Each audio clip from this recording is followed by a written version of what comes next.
Selamat datang di dunia yang tak terlihat. Di balik suara sunyi ada rahasia yang belum terungkap. Di channel A Praduga kita menyusuri lorong gelap, kisah-kisah mistis, legenda kelam, dan mitos yang hidup hingga kini. Langit sore desa Karangsari mulai meredup ketika Arga tiba dengan motor tuanya. Debu jalanan tanah menempel di celana panjangnya yang belum sempat digulung. Ia baru saja diterima sebagai peserta magang dari jurusan teknik mesin, ditempatkan di sebuah pabrik gula tua yang sudah beroperasi sejak masa kolonial. Di sekeliling desa, ladang tebu menghampar sejauh mata memandang. Tumbuhan-tumbuhan tinggi menjulang itu bergoyang pelan ditiup angin senja. Sekilas tampak biasa, namun ada hawa aneh yang tak bisa Arga jelaskan. Seolah-olah ladang itu diam-diam memperhatikan setiap geraknya. "Ini rumah dinasmu," kata Pak Rono, penjaga pabrik yang menjemput Arga dari terminal. Rumah itu berdiri sendiri di pinggir ladang tebu, berjarak sekitar 300 meter dari bangunan pabrik. Tampak tua dan sedikit kusam, tapi masih kokoh. "Kalau malam, jangan keluyuran ke ladang." "Ya," Arga mengernyit. "Kenapa, Pak?" Pak Rono hanya melirik singkat. "Nggak baik aja. Banyak ular dan hal-hal yang gak kelihatan." Tanpa menjelaskan lebih lanjut, pria tua itu pamit dengan cepat, meninggalkan Arga sendirian dengan ransel di tangan. Malam pertama di rumah itu tak begitu buruk. Arga membereskan barang-barangnya, memasak mie instan, lalu duduk di teras memandangi langit. Bulan nyaris purnama memantulkan cahaya pucat ke ladang tebu yang tampak seperti lautan gelap, mengalir lembut, tenang, tapi sepi yang mencurigakan. Jam menunjukkan pukul 11:20 saat Arga hendak tidur. Tapi baru saja ia menarik selimut, suara itu terdengar. Tangisan, lirih, pelan, seperti suara perempuan dari kejauhan. Tidak jelas dari arah mana, tapi cukup nyata untuk membuat bulu kuduk Arga berdiri. Ia duduk tegak, menahan napas. Tangisan itu terdengar lagi, kali ini lebih jelas, seolah-olah berasal dari balik ladang tebu. Suaranya parau, penuh duka, seperti seseorang yang telah kehilangan seluruh harapan hidupnya. Arga mendekati jendela dan membuka sedikit tirai. Gelap, tak ada siapapun, hanya deretan tebu bergoyang pelan diterpa angin malam. Tapi tangisan itu tak berhenti. "Siapa itu?" panggil Arga pelan. Tak ada jawaban, hanya isakan menyayat yang terus berulang, mengiris kesunyian malam. Arga merasa kakinya gemetar. Sesuatu dalam dirinya melarang untuk keluar, tapi rasa ingin tahu mulai melawan rasa takut. Ia mengambil senter dari tas dan hendak membuka pintu, tapi baru saja tangannya menyentuh gagang, suara tangisan itu berubah, lebih berat, lebih dalam, dan diselingi oleh sesuatu yang membuat Arga membeku. Gumaman, seperti seseorang merapal doa atau kutukan. Suara itu bukan dari manusia biasa. Arga tahu, bukan hanya karena nadanya yang ganjil, tapi karena udara mendadak menjadi sangat dingin. Padahal bulan Agustus dikenal panas. Dengan jantung berdebar, ia kembali ke tempat tidur. Tapi kali ini, ia tidak memejamkan mata. Ia menunggu, memelototi plafon, hingga suara itu perlahan memudar. Pagi harinya, Arga mendatangi pabrik. Ia bertemu beberapa staf dan mulai diperkenalkan pada sistem kerja. Saat istirahat siang, ia mencoba menyinggung kejadian semalam pada salah satu teknisi lokal, seorang pemuda bernama Bima. "Mas Bima, semalam saya dengar suara orang nangis dari ladang." "Sering ya kayak gitu?" Bima mendadak terdiam. Wajahnya yang tadinya ceria langsung berubah kaku. "Kamu dengar juga?" katanya pelan. Suaranya nyaris tak terdengar. "Ya, perempuan. Kayaknya nangis pelan Terus ada suara kayak orang komat kamit. Bima menatap Arga dengan pandangan yang sulit dijelaskan. Campuran takut, ngeri, dan rasa ingin menyuruhnya diam. Mas, jangan pernah sampai nyari asal suara itu. Serius. Apalagi kalau kamu baru di sini. Banyak yang dulu nekat dan gak balik. Arga menelan ludah. Memangnya suara siapa itu? Bima hanya menggeleng. Tanya aja ke orang paling tua di sini kalau mereka mau jawab. Tapi jangan di ladang malam-malam. Apapun yang kamu dengar, anggap aja nggak ada. Malam itu, saat bulan benar-benar bulat sempurna, tangisan itu kembali terdengar. Dan untuk pertama kalinya, Arga mendengar jelas suara itu menyebut sesuatu. Bayiku, kembalikan bayiku. Tangisan itu kini tak lagi samar. Setiap malam bulan purnama, suara lirih penuh duka itu kembali terdengar, seolah mengiris langsung ke dalam hati Arga. Dan kali ini, bukan hanya tangisan tetapi seruan. Bayiku, bayiku, kembalikan anakku. Malam keempat, Arga tak tahan lagi. Rasa penasaran yang membuncah mengalahkan logika. Dan rasa takutnya. Ia merasa suara itu seolah memanggilnya, mendesaknya untuk datang. Seakan dirinya punya hubungan dengan jeritan arwah itu. Senter kepala ia pasang, jaket ia kenakan, dan perlahan-lahan ia keluar rumah, menuju arah ladang tebu yang bergoyang pelan di bawah cahaya bulan. Langkah demi langkah, ia susuri jalan, setapak di antara batang tebu yang menjulang lebih tinggi dari tubuhnya. Malam begitu senyap, bahkan suara jangkrik pun lenyap, entah kemana. Yang terdengar hanyalah derit daun tebu yang bersentuhan dan desiran angin seakan membawa bisikan yang tak bisa ia mengerti. Di tengah perjalanan, udara berubah drastis. Dingin, menusuk siuliola. Ia sedang berada di tempat yang berbeda. Nafasnya terlihat mengembun, padahal ini malam tropis. Tiba-tiba, ia mencium bau amis yang aneh, seperti darah yang sudah lama mengering. K-R-E-E-E-E-E-E. K. Salah satu batang tebu patah sendiri, tanpa angin kencang. Arga berhenti. Tangan kanannya memegang erat senter kepala, sementara tangan kirinya gemetar tak terkendali.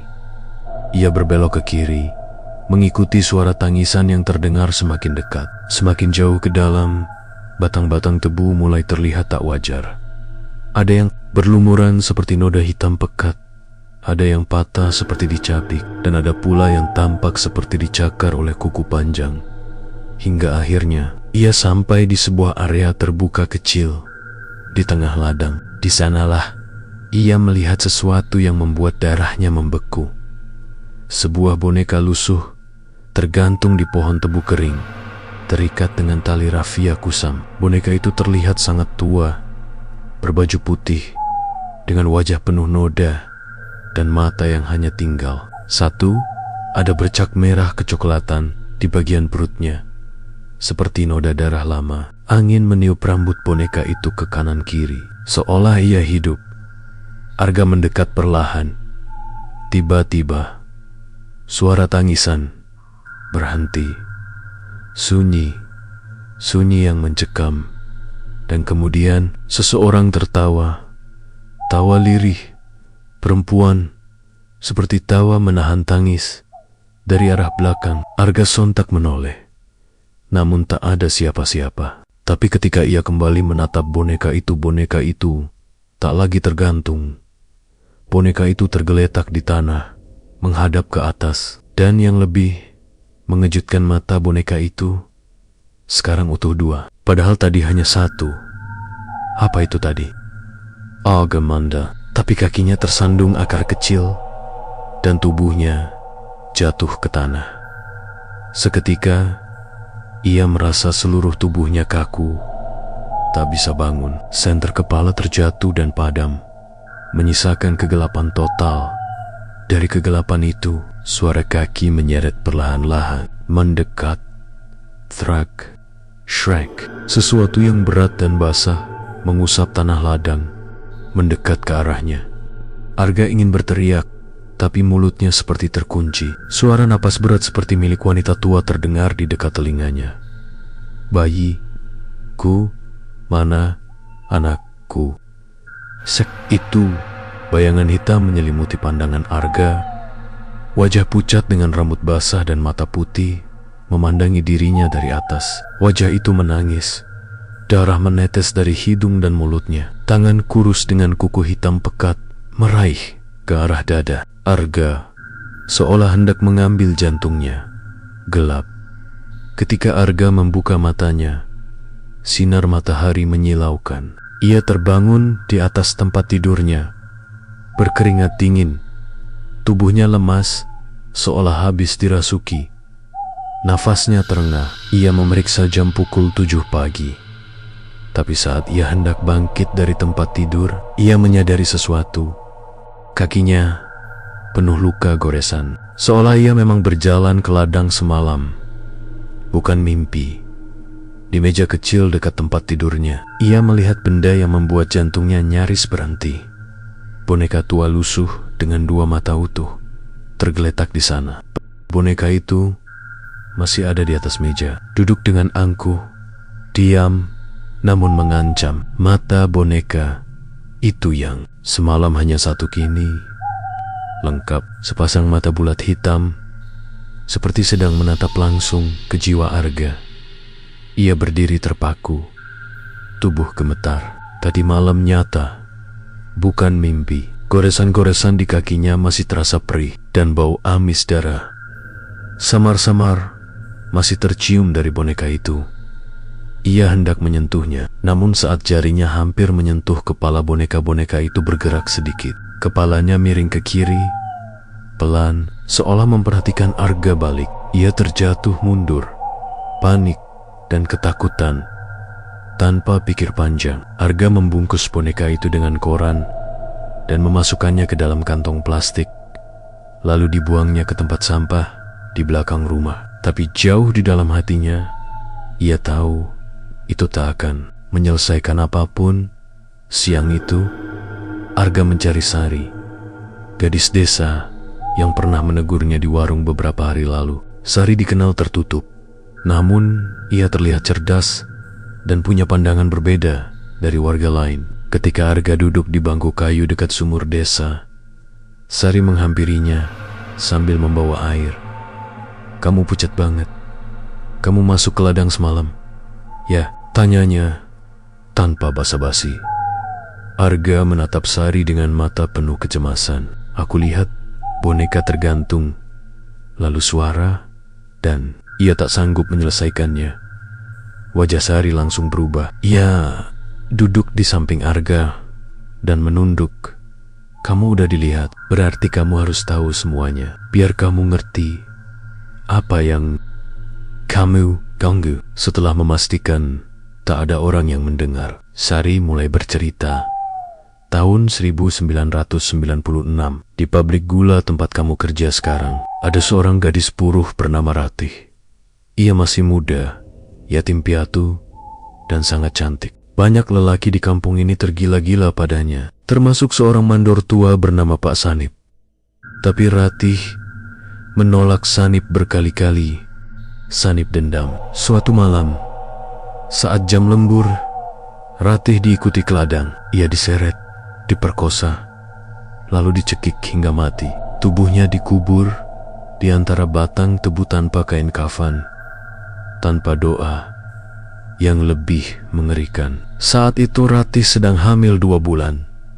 Bayi yang dikandungnya ikut mati di perut. Arga merasa perutnya mual. Ia menelan ludah dengan susah payah. "Kenapa nggak dilapor?" Sari menggeleng. Sanip orang dalam, punya kedekatan dengan kepala pabrik dan polisi waktu itu. Kasus itu ditutup. Mayat Ratih nggak pernah ditemukan. Tapi sejak saat itu, setiap malam purnama, selalu terdengar tangisan perempuan dari ladang. Kadang ada boneka tergantung, kadang ada sosok wanita bergaun putih duduk di tengah ladang memeluk perutnya. Arga teringat boneka itu. "Itu bonekanya?" "Sorry." Mengangguk pelan. Ratih sangat menyayangi boneka itu. Katanya, Itu satu-satunya peninggalan ibunya. Waktu dia hilang, boneka itu juga ikut lenyap. Tapi kadang boneka itu muncul sendiri di ladang tanpa ada yang menaruh. Suara Sari mengecil. Mereka bilang arwah Ratih belum tenang karena bayinya juga ikut mati. Ia mencari anaknya, ingin dikuburkan bersama. Kalau tidak, arwahnya akan terus merasuki siapapun yang mendekat ke ladang saat bulan purnama. Arga terdiam. Hatinya mencelos. Ia merasa bersalah karena telah masuk ke ladang dan mengganggu arwah itu. Tapi ada satu hal yang mengganggu pikirannya lebih dalam. Kalau jasadnya belum ditemukan, kenapa nggak digali? Ladangnya kan luas, tapi pasti bisa dicari. Sari menatap Arga lama, lalu menjawab, karena siapapun yang mencoba menggali selalu atau ditemukan mati dengan wajah tertarik seperti habis menjerit ketakutan. Sudah 3 orang. Sejak itu, warga anggap ladang itu dikutuk, dibiarkan begitu saja. Mereka percaya siapapun yang berani membuka luka lama Ratih akan mengalami nasib yang sama. Malam harinya, Arga duduk di depan rumah. Angin malam membawa bau tanah basah dari ladang. Tangisan belum terdengar, tapi ia tahu waktunya akan tiba lagi. Ia mulai merancang rencana. Ia akan mencari makam Ratih. Ia akan mengakhiri semua ini, apapun risikonya. Tapi sebelum itu, ia masuk ke rumah dan langsung terdiam di ambang pintu. Boneka itu kembali, duduk di atas tempat tidurnya, bersandar pada bantal, menghadap pintu. Di dada boneka tertulis dengan darah, "Kembalikan aku pada ibuku." Bab 4. Ritual pemanggilan akan membawa Arga dan Sari dalam percobaan berbahaya untuk memanggil arwah Ratih dan mengakhiri kutukan. Namun sesuatu yang lebih gelap akan terbangun.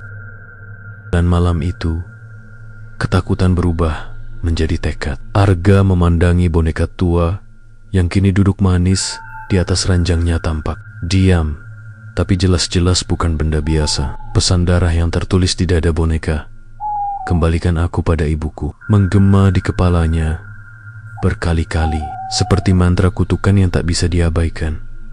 Arga tahu ia harus melakukan sesuatu, bukan lagi sekadar melarikan diri atau menghindar dari suara-suara malam. Ini lebih besar dari rasa takut. Ini soal arwah yang menderita, soal nyawa seorang ibu dan anak yang tak pernah mendapat keadilan. Keesokan harinya, Arga menemui Sari dan menjelaskan rencananya. "Aku ingin melakukan pemanggilan arwah Ratih. Mungkin kalau kita bisa bicara dengannya, kita bisa tahu di mana jasadnya. Kita bisa bantu dia." Sari tampak ragu. "Arga, itu berbahaya. Ini bukan film horor. Arwah seperti Ratih, dia bukan lagi manusia. Dia sudah berubah, penuh kemarahan. Kamu bisa kesurupan, bisa mati." "Aku tahu." Arga menjawab mantap. "Tapi kalau nggak ada yang mau bantu dia, arwah itu akan terus menghantui semua orang. Lagi pula, dia sudah memilihku." Sari termenung, lalu mengangguk perlahan. "Kalau begitu, kita akan lakukan ritual pemanggilan arwah kuno, seperti yang pernah diajarkan nenekku dulu. Tapi kita harus siapkan sesajen, boneka itu, dan seikat tebu segar. Lalu kita harus melakukannya tepat tengah malam. Di batas ladang tempat Ratih terakhir terlihat, malam purnama datang lagi. Angin malam berembus dingin, seperti kematian yang menyelinap lewat sela-sela dedaunan tebu. Di tengah ladang, di sebuah tanah lapang kecil yang ditandai oleh pohon, tebu tua dan tanah lebih gelap, Arga dan Sari duduk bersila. Di depan mereka, boneka Ratih, sesajen berupa bunga melati, nasi putih, telur ayam kampung, segelas air, dan seikat batang tebu. Sari menyalakan dupa, lalu mulai merapalkan mantra kuno peninggalan leluhur. Suaranya lirih dalam bahasa Jawa halus. yang hampir seperti nyanyian. Arga memejamkan mata, mencoba berkonsentrasi, merasakan setiap getaran energi di sekelilingnya. Udara tiba-tiba menjadi lebih dingin. Angin berhenti. Dunia seolah menahan napas. Lalu, aku di sini. Sebuah suara terdengar, pelan, namun mengerikan. Arga membuka mata, dan di hadapan mereka, di balik semak-semak tebu, berdiri sosok wanita dengan rambut panjang menutupi wajah. Tubuhnya berbalut kain lusuh, berlumuran darah. Perutnya membengkak seperti wanita hamil tua. Ia melayang pelan mendekati mereka tanpa menyentuh tanah. Sari gemetar. "Ratih, jika benar kau yang datang, kami hanya ingin membantumu. Tunjukkan tempatmu disemayamkan, agar kau bisa kami makamkan layak." Arwah itu berhenti di depan boneka. Ia menunduk, dan tangisan lirih mulai terdengar. Suara yang selama ini bergema dari ladang kini hadir nyata, tepat di hadapan mereka. Aku dikubur di bawah tebu yang tak pernah tumbuh. Di ujung barat ladang, aku ingin anakku bersamaku. Aku ingin pulang. Tiba-tiba, tubuh arwah itu bergetar hebat. Wajahnya yang tertutup rambut kini terlihat. Matanya putih semua, mulutnya menganga lebar, dan dari dalamnya keluar darah segar menetes ke tanah. Ia meraung.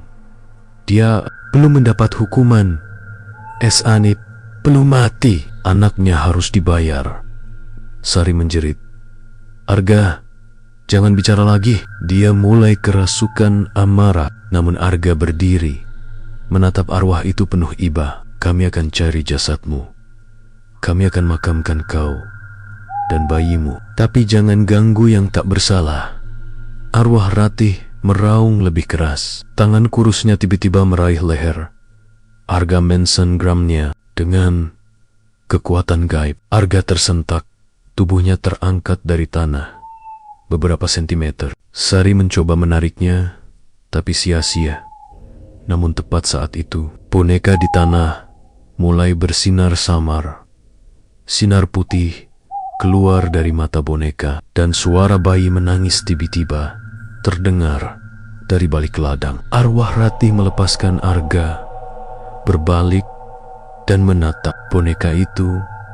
Ia terisak, "Bayiku, kau sudah kembali." Ia lalu berjalan pelan, memeluk boneka, dan tubuhnya mulai bersinar pelan. Ia menoleh ke arah Arga dan Sari. Satu kali terakhir. Wajahnya kini tidak menyeramkan, namun penuh duka dan kerinduan. Ia lalu menghilang bersama cahaya bulan yang menembus sela-sela tebu. Arga tersungkur, batuk hebat. Sari memeluknya, menangis, lega. Kita berhasil." Namun, sebelum mereka pergi, angin malam membawa bisikan terakhir. "Temukan aku dan kuburkan aku." Arga menatap ujung barat ladang yang gelap. Tanpa sadar, ia tahu besok penggalian akan dimulai.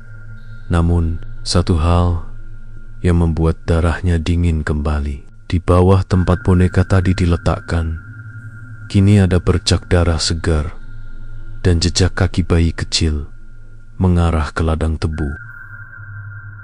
Pagi itu, langit mendung. Angin sejuk berembus, membawa aroma tanah basah yang anehnya menusuk hidung. Setelah semalam menjalani ritual pemanggilan arwah yang mengguncang batin mereka, Arga dan Sari tak bisa lagi menunda. Arwah Ratih telah bicara. Sekarang waktunya membebaskan jiwanya dan bayinya. Dengan peralatan gali seadanya, cangkul tua, sarung tangan, serta beberapa dupa dan bunga melati sebagai penghormatan. Mereka berangkat ke ujung barat ladang. Di sanalah tempat yang dimaksud Ratih, di antara rumpun tebu yang tak pernah tumbuh subur. Tanah di sana berbeda, gembur, lembab, dan lebih gelap dari sekitarnya seperti tanah kuburan. Sebelum mulai menggali, Sari meletakkan bunga dan menyalakan dupa. Ia berdoa lirih dalam bahasa Jawa kuno. "Ratih, kami datang bukan untuk mengganggu. Kami datang untuk membebaskanmu dan bayimu. Arga mulai mencangkul. Tanpa disangka, tanah itu mudah digali, seolah memang menunggu untuk dibuka. Tak sampai 1 meter, cangkulnya membentur sesuatu yang keras. Tok, suaranya seperti menghantam tulang atau keju lepu. Arga membersihkannya perlahan dengan tangan. Sari memegang senter. Ternyata benar, tulang-tulang manusia. Dan di sampingnya tulang kecil, mungil, tulang bayi. Keduanya dibungkus dengan sobekan kain lusuh berwarna putih coklat kemerahan. Bekas darah. Arga nyaris muntah. Wajah Sari penuh air mata. Dia benar-benar dikubur dengan bayinya. Saat mereka mengangkat kerangka itu perlahan, tiba-tiba angin berhenti. Semua suara alam lenyap. Tak ada jangkrik, tak ada gesekan daun, seolah dunia menahan napas. Kemudian suara langkah kaki. Arga menoleh cepat. Dari balik ladang muncul sesosok pria tua, berpakaian rapi, rambutnya putih, tapi matanya tajam. Wajahnya keriput namun keras. "Pak Sanip, jangan digali," ucapnya. Dingin. Arga bangkit. "Kau yang membunuh Ratih." Sanip menyipitkan mata. Dia pelacur, tak tahu diri. Anak yang dikandungnya bukan milikku. "Sorry, Maju. Kau memperkosanya, membunuhnya, lalu menguburnya di sini." Pak Sanip tertawa kecil. "Dan tak satu pun dari kalian bisa buktikan. Polisi, semua sudah mati. Pabrik, semua tutup mata." Langit tiba-tiba bergemuruh. Angin menerpa keras. Dupa, sari padam, dan tanah di sekitar makam mulai bergetar. Udara menjadi dingin, sanggot dengan, hingga napas mereka mengembun. Dari lubang galian, asap putih tipis naik perlahan, lalu membentuk siluet tubuh seorang wanita hamil. Ratih muncul, tapi kali ini berbeda. Wajahnya pucat, gaunnya compang-camping, dan perutnya membengkak. Di lengannya, ia menggendong bayi mungil yang terbuat dari tulang dan kain. Ia tidak menangis. Ia menatap Sanip dengan mata putih menyala. "Akhirnya, kau datang, Sanip." Pak Sanip mundur selangkah. Mulutnya gemetar. Tidak. Aku sudah minta maaf dalam hati. Aku sudah tobat. Jangan ganggu aku." Namun Ratih melayang maju. Wajahnya berubah mengerikan. Mulutnya menganga hingga ke pipi, menampakkan barisan gigi tajam. Bayi di tangannya menangis tangisan yang melengking, membuat telinga Arga dan Sari berdarah. Sanip jatuh bersimpuh. Ampun Ratih. Aku sudah tua. Jangan ambil aku." Terlambat. Ratih meraih kepala Sanip. Dengan satu teriakan gaib, tubuh lelaki tua itu menggeliat dan membeku. Wajahnya membiru, lalu membusuk di depan mata mereka. Mulutnya terbuka lebar seperti menjerit. Mata melotot. Detik berikutnya, tubuhnya rubuh ke tanah, mati. Setelah itu, arwah Ratih menghadap ke Arga dan Sari. Ia tersenyum. Wajahnya kembali menjadi cantik dan damai. Bayi mungil di pelukannya memandang mereka dengan mata bulat hitam, tanpa nyawa, namun damai. "Terima kasih," bisik Ratih sebelum tubuhnya berubah menjadi cahaya, perlahan-lahan memudar bersama bayinya, meninggalkan aroma melati yang samar. Langit cerah, angin kembali bertiup lembut. Burung-burung kembali berkicau, dan untuk pertama kalinya dalam puluhan tahun ladang itu sunyi, bukan karena kutukan, tapi karena damai.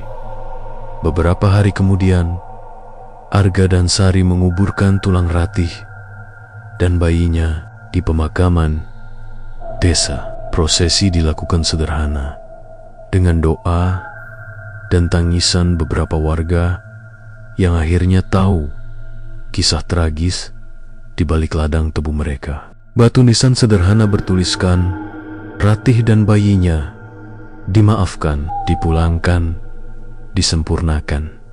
Pabrik gula tutup untuk sementara. Arga memutuskan menyelesaikan masa magangnya. Tapi ia tahu hidupnya tak akan pernah sama lagi. Sebelum pulang ke kotanya, ia kembali sekali lagi ke ladang. Ia berdiri di tengah barisan tebu yang kini mulai tumbuh subur. Ia tersenyum tipis, tapi ketika hendak berbalik, ia mendengar suara tangisan bayi sangat pelan. Arga membeku. Lalu sebuah suara lirih perempuan berbisik di telinganya. "Terima kasih, Ayah." Arga menoleh cepat. Tak ada siapa-siapa, hanya ladang. Tebu yang kini lebih hijau dari sebelumnya.